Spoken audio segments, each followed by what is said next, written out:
यहाँ उपस्थित सभी नौजवान साथी, माताएं, बहनें, बुजुर्ग और हमारा पूरा किसान परिवार, सबसे पहले तो मैं उन शहीदों को जिन्होंने अपने प्राणों का बलिदान दिया, जिनकी वजह से वो संघर्ष जीता गया, उनको श्रद्धांजलि अर्पित करता हूं, उनके बलिदान को नमन करता हूं। उनके साथ साथ उनके परिवारों को भी, आज हम यहाँ हैं वो हमारे बीच में हैं, या आज हम कुछ घंटे की बात करेंगे, लेकिन जिन्होंने जो अपना खोया है उनको ज्यादा एहसास है।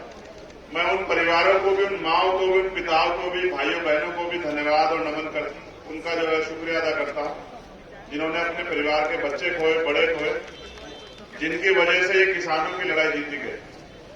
क्योंकि ये कोई सभा नहीं है, मुझे थोड़ी सी बात आपसे कहनी है। मैंने तो जो जीवन में अपने महापुरुषों से सीखा, जिनको मैं आदर्श मानता हूं, सर छोटू राम और डॉक्टर बाबा साहब अम्बेडकर, मैं उन्हीं के रास्ते पे चलने का भरसक प्रयास कर रहा हूं। जो उन्होंने विचार दिखाए हैं उन पे चलने का प्रयास कर रहा हूं। मुझे आज भी याद है, मुल्क आजाद भी नहीं था, वो अपने अधिकारों के लिए लड़ रहे थे, और आज आजाद मुल्क में भी किसान, नौजवान, कमजोर, वंचित, शोषित अपने अधिकारों के लिए लड़ रहे हैं।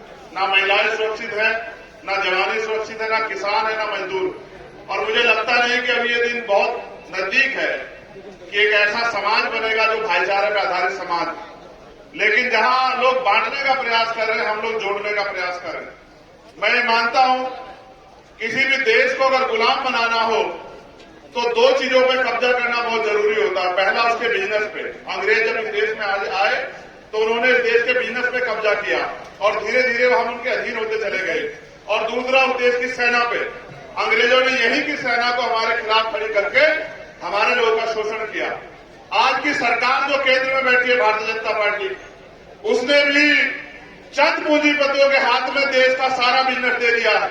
ऐसा दिन आएगा देश में कि आपको रोटी के लिए भी, जो पैदा आप जिस अन्न को करते हो, जिसके लिए आप मेहनत करते हो, दिन रात अपना परिवार नहीं देखते, सुख दुख नहीं देखते, चैन नहीं देखते, उस आटे को भी आपको उनके गोदामों से खरीदना पड़ेगा, उनके बड़े बड़े स्टोरों से खरीदना पड़ेगा। दूध की बोतल से लेके और दूध तक आपको वहीं से मिलेगा, आप उनके ऊपर अधीन हो जाओगे। इसलिए आज अडानी, अंबानी और तमाम ताकतों को मजबूत किया जा रहा है। सारे विरोध के बाद प्रधानमंत्री उनका साथ छोड़ने को राजी नहीं।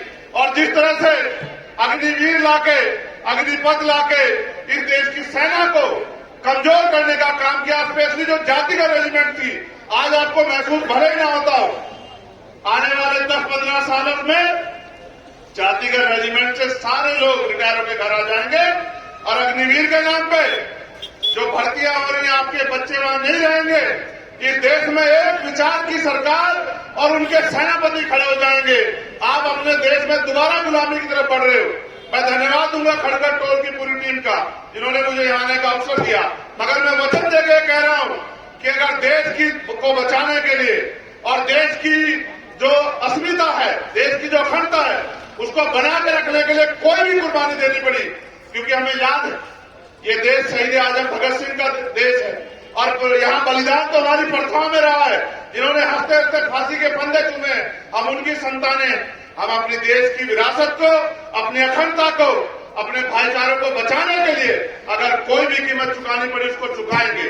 और मैं वचन देकर कहता हूं किसानों से, किसान तैयारी करें, उनकी हर समस्या के लिए लड़ने के लिए हम उनके साथ खड़े हैं। उनको पीछे नहीं हटने देंगे, उनकी लड़ाई को कमजोर नहीं पड़ने देंगे।